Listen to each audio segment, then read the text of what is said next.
Olá pessoal, tudo bem? Meu nome é Samuel Dalelaste, sou médico e esse é o nosso espaço aqui no YouTube para discutirmos temas relacionados à saúde, bem-estar e qualidade de vida. Eu já fiz diversos vídeos aqui dentro, onde em alguns deles eu falei sobre câncer, também já fiz algum vídeo aí específico falando sobre câncer, porém essa doença ela é tão prevalente, mas tão prevalente, que eu poderia fazer aqui, eu acho que talvez uns 50 vídeos abordando câncer e ainda assim não seria o suficiente para falar sobre os diversos aspectos que envolvem essa doença. E eu estou aqui chamando de doença para tornar mais claro o entendimento sobre o câncer, porque em vídeos que eu abordei esse tema, eu já levantei aqui, deixei registrado meu ponto de vista que eu não enxergo o câncer como uma doença mesmo, né? Eu enxergo o câncer como uma manifestação de um corpo doente. Por quê? Porque o câncer ele é uma célula muito chatinha, é uma célula que não se alimenta de qualquer coisa. Eu costumo comparar o câncer com aquele parente chato que quando vai na nossa casa a gente fica aterrorizado porque ele não come nada, ele é chato para comer, você fala assim, você quer comer isso? Ai, não, isso eu não como. Você quer que eu te sirva tal coisa? Não, isso aí eu também não como. Aí você vai lá e você fala pro parente assim, quer que eu faça um ovo para você? Ele fala, até quero, mas assim, a gema nem muito dura, a gema nem muito mole, sabe? Aquele parente muito chato para comer. Esse é o câncer. O câncer, ele não se alimenta de qualquer coisa. O câncer se alimenta de inflamação, de acidez, de glicose. Você tem que dar para ele um meio adequado para que ele possa se proliferar, se desenvolver e sobreviver, né? Então, em condições ideais de um corpo saudável, o câncer não teria vez.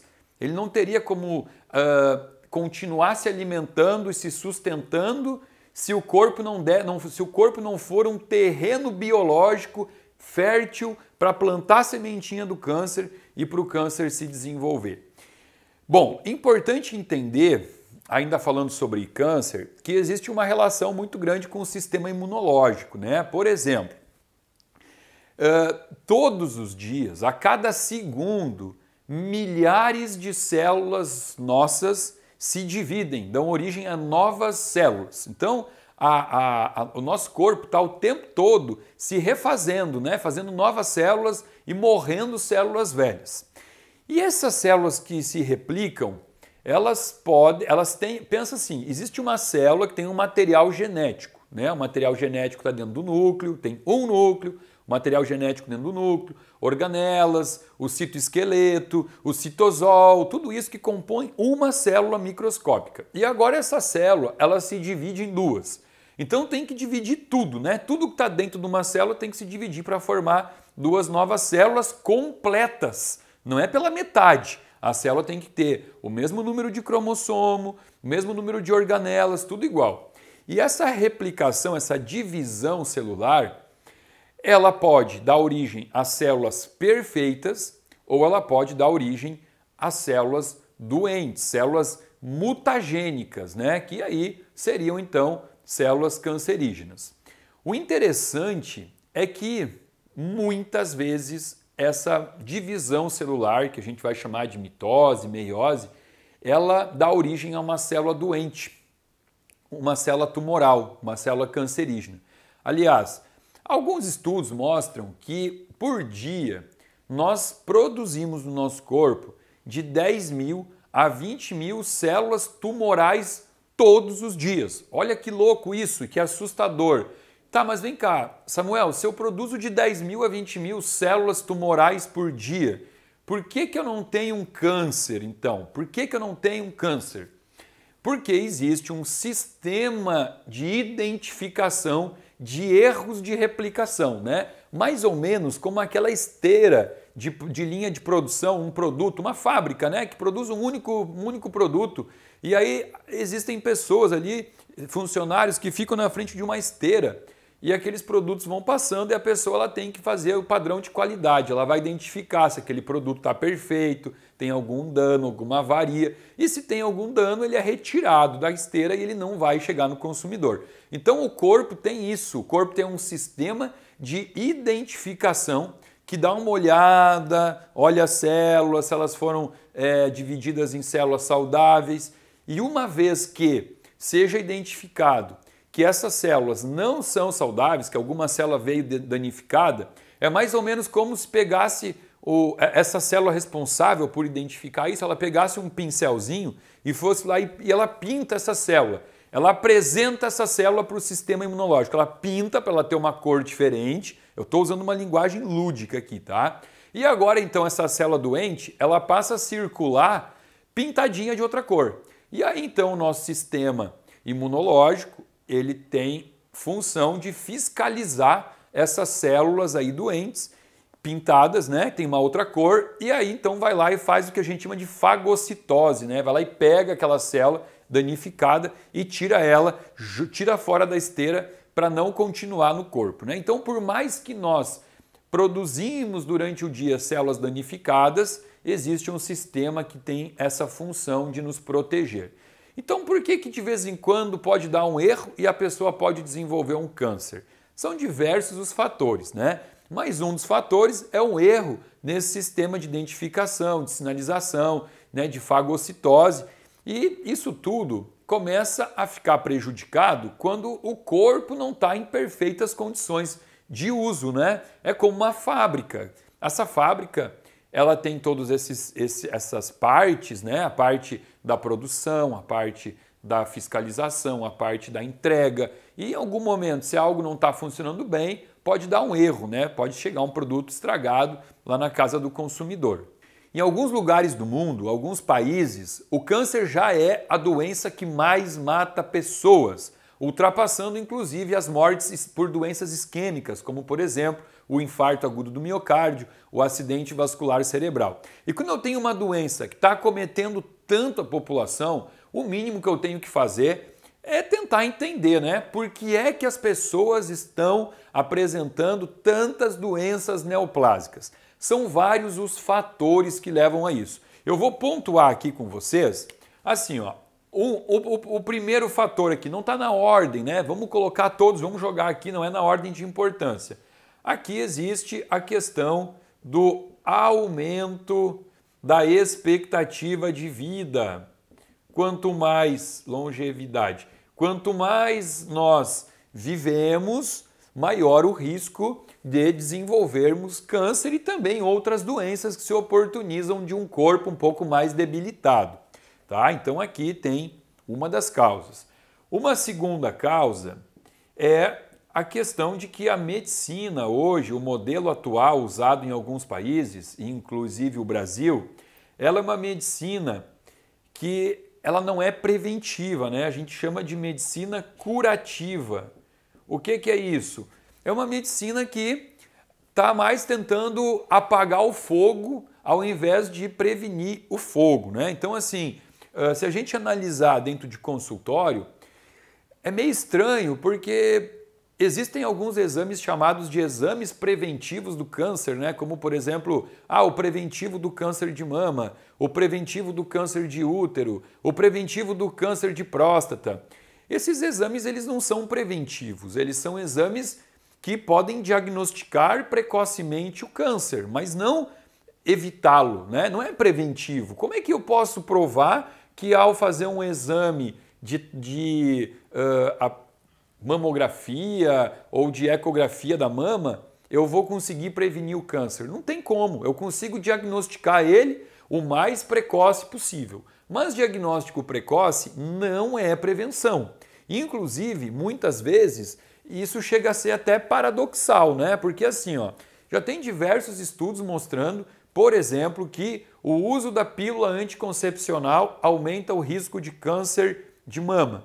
O estudo que foi mais lindo até hoje provando isso, o estudo que foi muito bem desenhado, foi publicado em 7 de dezembro de 2017, que foi um estudo que acompanhou uma população de mulheres enorme na Dinamarca e nesse estudo trouxe então que após avaliar mulheres que utilizavam métodos contraceptivos à base de hormônio, chegou-se ali a uma conclusão que podia aumentar em até 38% o risco de câncer de mama. Aí por que eu falo que é paradoxal? Eu pego uma mulher saudável no meu consultório e parte-se do princípio que mulheres saudáveis a gente não deveria prescrever remédio, né? Porque remédio a gente prescreve para doentes. Então eu pego uma mulher saudável e prescrevo um remédio, porque pílula é um remédio hormonal. E esse remédio, ele aumenta em até 38% o risco de câncer de mama. Mas aí eu digo para ela fazer um exame todo ano de diagnóstico precoce, né? Não de prevenção, porque a gente já falou aqui que não existe. Então ela vai lá fazer um exame, uma mamografia, que inclusive também é radiação na mama, né? Também sabe-se que não é muito saudável. E aí a mulher, então, ela está agora tomando um remédio todo dia, que aumenta a chance de ela ficar doente, e o que ela faz é ficar indo fazer anualmente um exame para ver se naquele ano ela já tem um câncer de mama. Eu usei aqui o exemplo do câncer de mama, tá? Para mostrar que a gente não tem muito essa cultura da medicina preventiva, a gente tem uma cultura de tratar a doença pré-existente. Bom, continuando aqui, uma terceira causa é um padrão ocidental de estilo de vida, tá? Um padrão ocidental. O que significa isso? Em primeiro lugar, uma alimentação totalmente processada, industrializada, contaminada, né? Contaminantes na alimentação. Nesse mesmo estilo de vida, tá essa coisa dessa batida louca, essa vida estressora, né? 2, 3 empregos, tendo que cumprir meta, tá sendo cobrado o tempo todo pela empresa, gerando aquela angústia, aquela sensação de que tem um dever para cumprir e toda... É engraçado, né? Tem algumas empresas que quando você bate a meta, eles te dão uma nova meta. Então você está sempre perseguindo uma nova meta. Isso tudo vai gerando um padrão estressor, né? Seja por emoções, por alimentação, por privação do sono. Então aqui são as 3 principais causas desse aumento exponencial que a gente vive hoje de novos casos de câncer no mundo todo. E nesse número exagerado de novos casos, a gente sabe que 1/3 dos casos de câncer eles estão associados a cigarros e vírus. Aqui entram diversos vírus, tá? Que a gente pode falar, hepatite, é uma das mais comuns, né? Relacionada a câncer de fígado. E também quando eu falei aqui em um padrão ocidental e falei sobre a alimentação desse padrão ocidental, é importante entender, e a gente vai falar disso durante o nosso videozinho, que esse padrão ocidental, ele é um padrão de alimentação ocidental, é um padrão pobre em CBAs. Depois a gente vai falar sobre isso aqui, CBA. De um modo geral, nós dividimos as fases do câncer, e eu vou botar assim, ó, bem rapidamente, isso não é importante assim a gente esmiuçar, mas é importante entender. Eu divido aqui o câncer na fase de inicialização,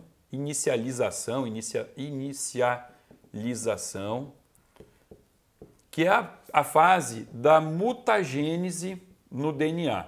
Mutagênese. O que isso quer dizer, né? Quando eu tenho uma célula mutante, uma célula que foi mutada no DNA. DNA, vamos lembrar aqui, tá? É aquela fitinha que carrega o material genético. Aqui, né, fitinha, esse aqui é o símbolo universal do DNA, com as 3 bases aqui, nas estonas, tá? Isso aqui é o DNA. Eu tenho a fase de promoção.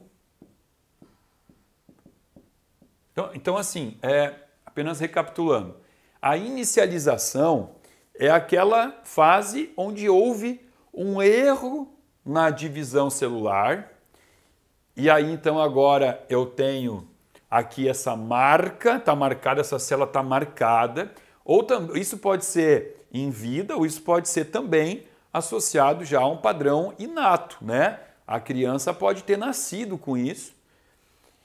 E aí quando isso começa a se expressar, aí eu tenho a chamada fase da promoção, né? que é a fase da expansão clonal das células iniciadas. Então aqui a expansão clonal dessas células iniciadas. E aí eu tenho a fase, a pior aqui, que é a fase da progressão, que é a fase infiltrativa aqui do câncer, a fase das metástases, né? A infiltração, metástase, enfim, a progressão do câncer. Infiltração. Tá, então agora a gente vai falar um pouquinho de cada fase e entender o que a gente pode fazer para, de forma ativa, termos atitudes durante a vida que podem nos ajudar a diminuir os riscos de desenvolver uma doença tão feia dentro do nosso corpo. Uma das palavras mais importantes de entender aqui quando eu falo em câncer é a palavra apoptose. Eu não posso falar de câncer sem falar sobre apoptose. O que significa isso? Toda célula, quando ela nasce, ela já tem dia, hora e minuto para morrer. Ela tem o dia do fim da vida dela. As células, elas vivem, cada célula tem um período de vida diferente, tá? Quando eu falo no enterócito do intestino, que é aquela célula que eu já desenhei aqui várias vezes, né, com as vilosidades, um enterócito, ele tem mais ou menos 4 dias de vida. Ele vai ver mais ou menos isso aí. Quando eu falo sobre plaquetas, as plaquetas, elas têm um tempo de 10 dias de vida. Mais ou menos 10 dias. Quando eu falo em hemoglobina, eritrócito, glóbulo vermelho, tudo a mesma coisa, eu estou falando aqui de algo entre 90 e 120 dias. Então tá vendo que toda célula tem um tempo de vida diferente. E como é que a célula sabe quando ela tem que ir embora, quando ela tem que morrer? Apoptose é o termo médico, um termo técnico que a gente usa em medicina para falar assim, ó, morte programada celular. A célula nasce com a morte dela programada. E isso chama apoptose, né? Então a gente fala assim, essa célula entrou em apoptose. Ou seja, ela morreu no tempo certo dela, pela morte programada dela. Ela não morreu antes por alguma injúria, por alguma agressão, tá? Então toda célula tem o poder da apoptose. Quem estimula isso, quem cuida, quem gerencia essa apoptose celular, na verdade são várias vias, mas a mais importante aqui é gerenciada pela proteína chamada P53. A proteína P53 é a mais estudada quando eu falo sobre apoptose. Então pensa assim, eu tenho uma família de células, um aglomerado de células que nasceram através de uma replicação celular e elas têm que morrer, elas têm que ir embora no dia delas, tudo certinho, porque isso é apoptose. Então o câncer, na verdade, ele é uma célula que ele perdeu o poder de apoptose. Uma das coisas que caracteriza, não é só isso, essa definição é muito simples. O que é câncer? Uma célula que perdeu o poder de apoptose. Não é tão simples, não é só isso. Mas isso faz parte de uma das características do processo neoplásico do câncer, tá? Porque quando eu botei para vocês as fases do câncer, eu botei inicialização, eu botei a fase da promoção e eu botei a fase da progressão. Nessa fase da progressão, a gente tem uma peculiaridade em relação a essa proteína P53. Nessa fase aqui, essa proteína ela é inibida por um fator de transcrição chamado fator de transcrição NF-kappa-beta. E aqui o Fernando vai botar no quadro para nós aqui, ó. Olha só. Vocês estão vendo aqui o NF-kappa-beta como o centro da inflamação. Tudo ao redor do NF-kappa-beta, o que é? É citocina pró-inflamatória. Então, o NF-kappa-beta, ele é o centro da inflamação. Então, olha o que eu falei para vocês. O câncer precisa de inflamação para se instalar no corpo. Então, uma pessoa que teve câncer, que está com câncer, automaticamente ela tem ali algum gatilho, alguma via inflamatória ativada. E essa via inflamatória, a maioria das vezes, vai começar por esse fator de transcrição NF-κ-beta, que é um sinalizador, é um precursor de várias citocinas inflamatórias. E o NF-κ-beta, na fase de progressão, ele inibe a proteína P53, que, por sua vez, tem que fazer a apoptose da célula, né? Apoptose, morte da célula. Então aqui eu começo a não ter mais morte dessas células doentes. E por isso que elas se aglomeram formando um tumor, formando um processo tumoral, tá? Óbvio que alguns fitoquímicos aqui, alguns antioxidantes também, eles vão atuar diretamente aqui, inibindo esse processo, né? Ajudando o corpo. Aqui entra o licopeno, entra as lignanas, as ligninas, o ômega 3 e uma coisa que entra aqui são as catequinas. Por que catequina? Quando eu falei que o câncer ele precisa de um lugar perfeito para ele, além da inflamação, vamos desenhar aqui, ó, isso aqui é uma célula cancerígena, tá?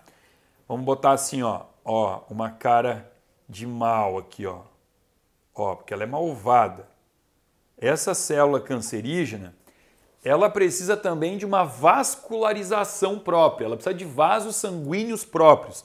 Então é muito comum que você vai ver, aonde tem um tumor, um câncer, existe o que a gente chama de uma neovascularização. Ela começa a produzir novos vasos sanguíneos para aumentar o próprio aporte sanguíneo para ela mesma. Olha que inteligente e malandra que é essa célula. E essa nova vascularização que a gente está desenhando aqui, ó, vasos sanguíneos chegando até essa célula tumoral, esse processo é inibido pelas catequinas, que estão predominantemente no chá verde. O chá verde é um dos alimentos que mais tem catequina. Olha que bacana, chá verde contra processos cancerígenos, né, através das catequinas. Então aqui entenderam? Ó, NF-κ-beta péssimo para o câncer por conta da diminuição da ação da proteína P53, que por sua vez garantiria a apoptose para que a célula morresse. Agora a célula não morre e ela continua aí, tá? NF-κ-beta, ele é ativado por várias vias, como eu falei já nesse vídeo aqui, pela via do estresse, pela via de uma alimentação processada, industrializada, principalmente picos de glicose, tá? O açúcar aumenta muito o fator NF-κ-beta, porque ele vai, uma vez que você tem um aumento do açúcar, você vai ter um aumento da insulina. E a insulina excessiva no corpo, ela é gatilho não só para a via do NF-κ-beta, mas também para uma via da interleucina 6, que é uma citocina inflamatória, do fator de necrose tumoral alfa, que também é uma via inflamatória. Tudo isso daqui vai alimentando células cancerígenas. Isso aqui é importante entender porque existem publicações que na verdade são publicações muito honestas, muito seguras, né? Estudos que realmente eles não são publicados à toa, tem um embasamento, essa é a palavra, tem embasamento, que é o seguinte, o WCRF, que é o Fundo Mundial do Estudo do Câncer, e o AICR, que é o Instituto Americano de Pesquisa do Câncer.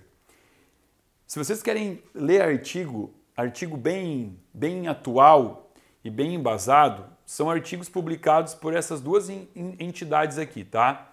Eles afirmam em dizer, em 2017 foi publicado um artigo que foi afirmado que 35% dos casos de câncer poderiam ter sido evitados se as pessoas parassem de fumar e se ingerissem mais CBA. Lembra que eu falei do CBA? O que é CBA? Compostos bioativos. Compostos bioativos é o nome que a gente usa para todos os compostos antioxidantes, anti-inflamatórios que nós encontramos em alimentos in natura, alimentos de verdade, né? Por exemplo, assim, a gente fala da uva negra. Uva negra tem vários compostos bioativos, polifenóis, tem o resveratrol. Eu fiz um vídeo aqui semana passada, falei para vocês sobre os CBAs do cacau, né? Os flavonoides, os polifenóis do cacau. Então, ingerindo alimentos com maior CBA e diminuindo o fumo, nós poderíamos diminuir 35%, 1/3 dos casos de câncer poderiam diminuir. E o que a gente menos encontra na alimentação atual da população? Compostos bioativos, né? Porque nós passamos a nos nutrir de alimentação morta, alimentação ensacada, envasada, dentro de uma latinha, dentro de uma caixinha, com prazo de validade de 6 meses, 1 ano. Isso tudo é alimento pobre em CBA. Então, olha aqui, ó, fica a dica, ainda mais para quem tem... Claro que isso aqui é uma dica para todo mundo, né? Porque não importa a questão genética, mas para quem já tem na família diversos casos de câncer, não se sinta refém disso, tá? Não se sinta refém. Por quê? Porque a parte genética, ela representa muito pouco. Ela representa mais ou menos 15% em relação ao que é a causa do câncer. A maior parte aqui de representatividade, os outros 85%, a gente está falando do quê? De fator ambiental. Samuel, você tá louco, não pode ser tanto. Não. Então vamos fazer o seguinte, Fernando, mostra para nós aqui, ó. Ó, acessando o site do INCA, ó, vocês estão vendo aqui? A gente acessa o INCA, Instituto Nacional do Câncer. Aí você olha aqui, ó, causas de câncer. Olha aqui essa tabela aqui, ó. Essa tabela não, essa figura, esse gráfico. Olha aqui, isso está no site do INCA. Então, se eu tô louco aqui nesse vídeo, o Instituto Nacional do Câncer também tá.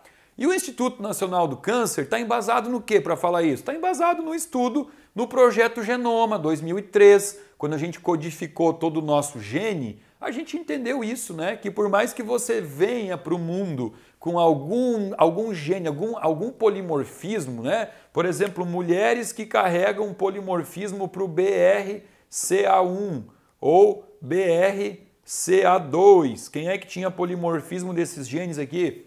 Angelina Jolie, né? Que são os genes para o câncer de mama. O que ela fez? Ela tirou o peito fora, as mamas fora, né? Na verdade, foi uma escolha dela. Mas quando a gente entende que você não é refém da tua genética, você pode modificar tudo ao teu redor, né? Você adota um estilo de vida saudável, que isso é muito mais impactante do que os próprios genes que você carrega.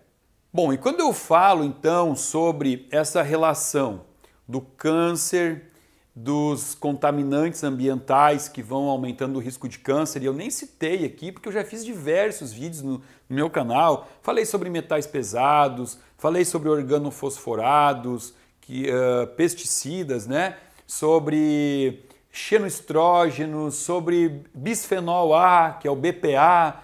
A gente tem contaminação com diversos agentes durante o nosso dia.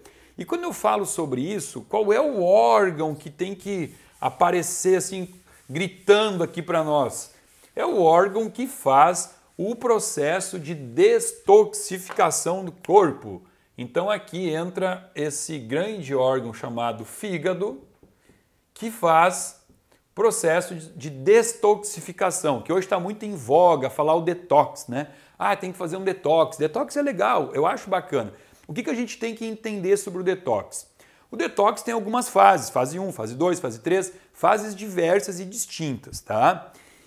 E muitas vezes o detox ele deveria ser feito acompanhado de um médico, porque muitas vezes eu posso dar um tiro no próprio pé. Porque quando eu inicio o processo de detox, eu inicio com a fase 1.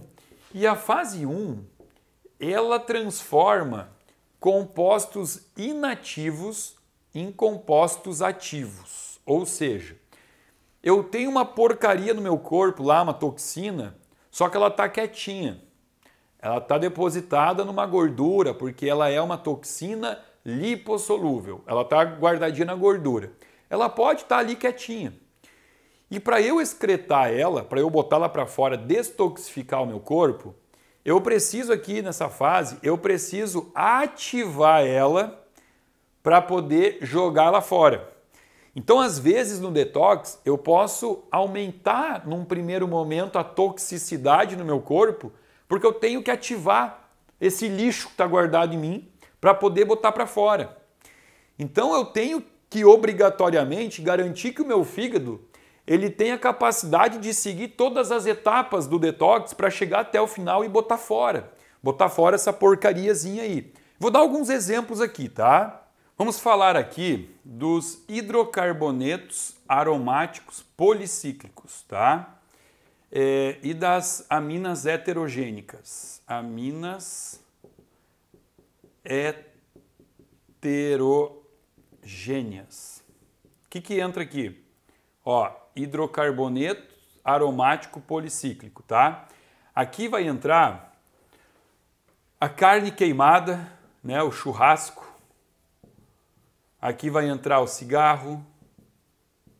Aqui vai entrar produto final da queima do petróleo. Vai entrar outros poluentes. Eu preciso eliminar isso daqui do corpo. Eu preciso pegar essas aminas aminas heterocíclicas. Ó, aminas heterocíclicas. Tá? Eu preciso pegar isso tudo, inativar para botar para fora. Então o que vai acontecer? Isso aqui, enquanto está no corpo, não está fazendo nada, porque precisa se ligar a um receptor. Não existe nada no corpo que tenha função se não tem um receptor. Então, o hidrocarboneto aromático policíclico, as aminas heterocíclicas, elas têm que se ligar no receptor aqui, ó, que é o receptor de aminas heterocíclicas. Esse receptor aqui, ele vai ativar, por sua vez, algumas CYPs. Isso eu já falei em alguns vídeos, tá? O que é uma CYP? Existe no fígado um conjunto de enzimas que serve para fazer processo de metabolismo. Isso chama assim, ó, é um conjunto de enzimas citocromo P450, tá? A gente chama de citocromo P450. São enzimas que fazem diversos metabolismos.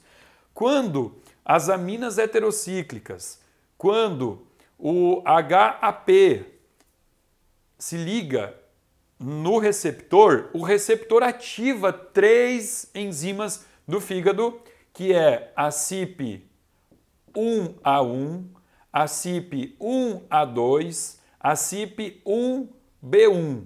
Ó, ativei agora CYPs que essas sim, por sua vez, vão determinar processos que vão começar a acontecer dentro do meu fígado.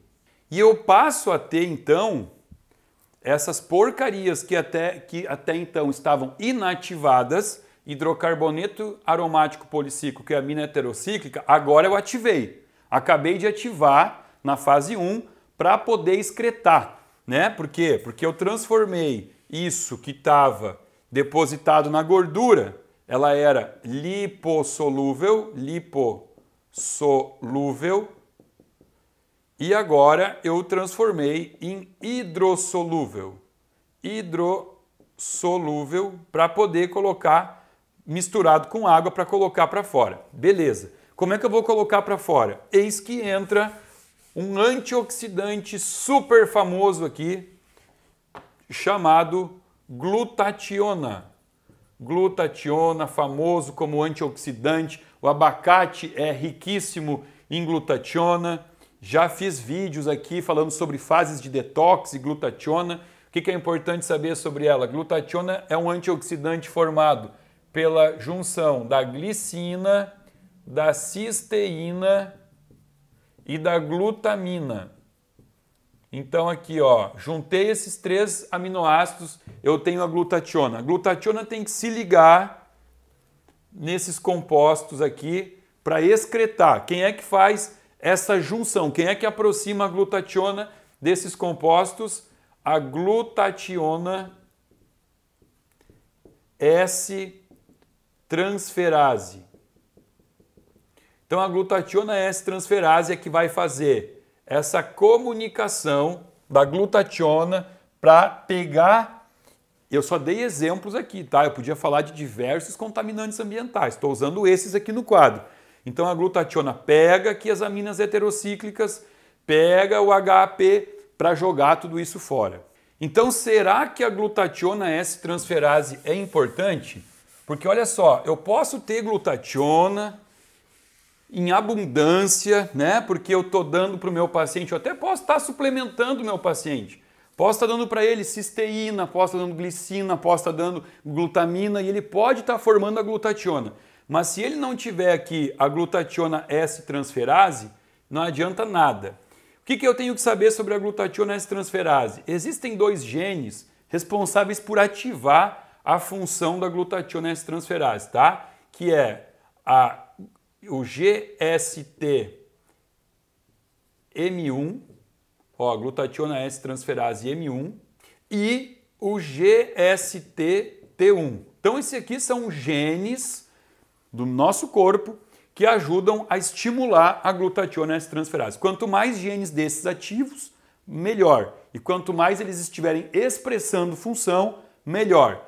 E aí, Samuel, por que eu tenho que saber desses genes todos aqui? Porque volto para os compostos bioativos que vão fazer o estímulo, vão ativar, vão fazer trabalhar mais os genes que vão aumentar a expressão da glutationa S-transferase para, por sua vez, botar ligantes na glutationa para eliminar do corpo, através de um processo de detoxificação, agentes químicos que podem aumentar a expressão de células cancerígenas. Olha como a coisa está ficando bonita. É um pouco difícil, são nomes feios, mas no final a gente sempre acaba entendendo.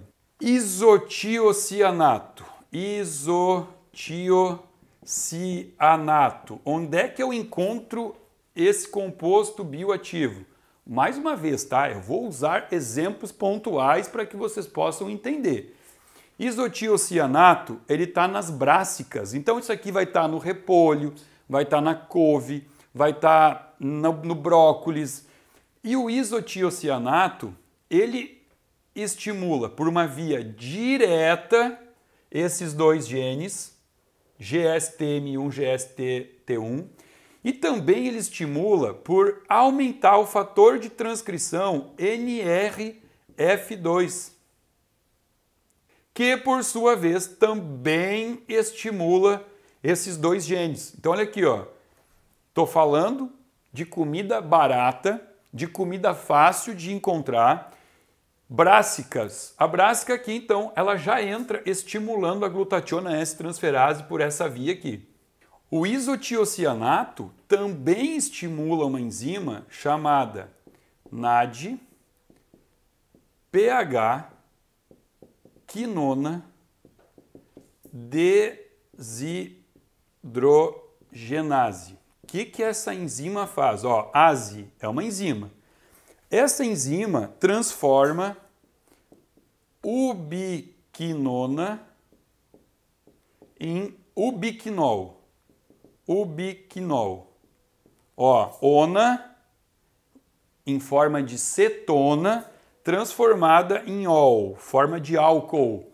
Por quê? Tem muito mais biodisponibilidade quando está em forma de álcool. Tá, tudo bem, cetona em álcool, mas o que é ubiquinona ubiquinol? Ora, aqui fica simples, ubiquinol coenzima Q10. Ficou simples, né? Porque vocês que estudam nesse meu canal já viram várias vezes a CoQ10 sendo falada, né? A coenzima Q10. Coenzima Q10 é um dos antioxidantes mais importantes na diminuição do estresse oxidativo, porque diminui radical livre. E o que eu falei no começo desse vídeo? Radicais livres geram estresse oxidativo e câncer precisa de estresse oxidativo. Então olha aqui, ó, eu estou até agora falando de um pequeno grupo de alimentos que você pode colocar no teu prato todo dia, né? Que contém isotiocianato, que modula genes que aumentam a glutationestransferase, que transforma a ubiquinona em um biquinol, aumentando então a quantidade de coenzima Q10. A coenzima Q10 ela vai ser sintetizada a partir de uma enzima chamada hidroximetilglutaril-CoA redutase. Essa enzima aqui, hidroximetilglutaril-CoA redutase, ela produz, além de coenzima Q10, produz também colesterol. Adivinha para que serve aquele remedinho chamado estatina para baixar colesterol? Ele é um inibidor da hidroximetilglutaril-CoA redutase. Então olha aqui, uma estatina, né, que é representada pelo Crestor, pelo Liptor, diversos nomes aí, simvastatina, ela inibe a enzima que produz colesterol e coenzima Q10, né? Então aqui ela aumenta a possibilidade de gerar um estresse oxidativo. Por quê? Porque se eu não tenho coenzima Q10, eu tenho menos ação de produção de ATP na mitocôndria, diminui a energia vital, aumenta o estresse oxidativo. Viram como as coisas vão se ligando? A bioquímica é bonita por causa disso. E quando tudo isso ainda por cima dá errado, quando eu não consigo estimular aqui a glutationa, eu ainda tenho mais uma possibilidade. Vamos falar de mais uma enzima aqui, que é a 8-oxaguanina DNA glicosidase. Isso aqui é uma enzima que ela vem do metabolismo da glicose. E aqui está um detalhe por que eu não gosto muito de dietas zero glicose, né? Essas dietas que hoje as pessoas falam assim, eu estou fazendo low carb. Aí eu vou ver o que é low carb, a pessoa se confundiu, ela está fazendo um no carb, zero carb. O carboidrato foi demonizado, só se consome gorduras e proteínas. E aí eu tenho então um probleminha, porque no metabolismo do carboidrato, mas eu não estou falando de carboidrato simples, tá? Esse não se consome, eu estou falando de carboidrato complexo, né? Comer uma mandioca, uma batata doce, comer inhame. Nesse metabolismo de carboidratos, eu vou gerar a 8-oxaguanina DNA glicosidase, que é considerada aqui, vamos desenhar ela, ó, vamos ver se eu consigo desenhar ela. Faz tempo que eu não desenho aqui para vocês, né? Ó, e não deu certo. Eu não devia ter tentado. Olha aqui, ó. Parece uma tesourinha? Ela é considerada a enzima tesourinha. Por quê? Porque quando eu tenho uma replicação celular danificada, olha aqui, ó. Isso era para ser um DNA. Quando eu tenho uma troca aqui, né? Eu troquei uma base nitrogenada aqui. Eu troquei um uracil por guanosil, tá? O que vai acontecer? Isso está errado.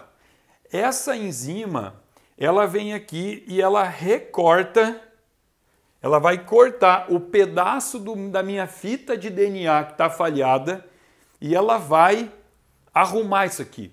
Ela vai ajeitar, ela vai refazer essa fita de uma forma que fique normal, que fique saudável. Olha a importância dessa enzima, que além de vir do metabolismo da glicose, ela também é estimulada pela luteína e pela zeaxantina, que são, por sua vez, CBA, compostos bioativos que eu vou encontrar no alimento.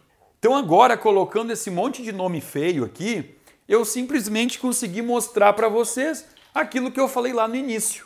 O corpo ele tem todo um sistema de reparo que pode nos ajudar a evitar o câncer desde que o meu corpo esteja apto para isso, não esteja destruído pelaquela alimentação inflamatória, pelo um estilo de vida inflamatório. Então assim, eu sei que às vezes eu pego um pouquinho pesado, né? Boto um monte de nomezinho que complica, mas a ideia do vídeo eu tenho certeza que vocês entenderam. Uma das doenças que mais tira a vida de pessoas no mundo pode ser evitada se você tiver uma postura ativa na tua vida. e não ficar depositando isso só para o médico, né? Ah, eu vou no médico todo ano fazer o check-up. Me explica, como é que um check-up pode evitar um câncer? Você tem que ir no médico com a consciência tranquila, limpa, de que tudo que você podia durante o ano você fez para evitar o câncer e que você só está indo lá para verificar se está tudo certo mesmo e não ir lá com medo, porque você começa a fazer ali uma retrospectiva do teu ano e você começa a se lembrar que em cada data comemorativa você se atolou comendo, que toda vez que você esteve feliz você comemorou comendo, que quando você estava triste você também comeu para afogar as mágoas, que quando você viajou com a família foi uma viagem gastronômica, cada país que você foi você quis comer tudo que tinha naquele país, que as tuas férias all inclusive você tinha que fazer valer a pena cada centavo que você pagou para estar naquele hotel. Esse estilo de vida, ele realmente aumenta a probabilidade de que a cada consulta anual que você faça com o teu médico, a notícia que ele tenha para te dar não seja muito boa e muito confortável. Pessoal, eu espero que tenham gostado desse vídeo sobre câncer. Se você gostou, compartilhe aí com os amigos, dá um likezinho nesse meu vídeo, se inscreve no meu canal. Abaixo desse vídeo você tem um link que você pode se inscrever para fazer parte de um grupo VIP de pessoas que recebe semanalmente conteúdo exclusivo e gratuito aqui do meu canal. Meu muito obrigado.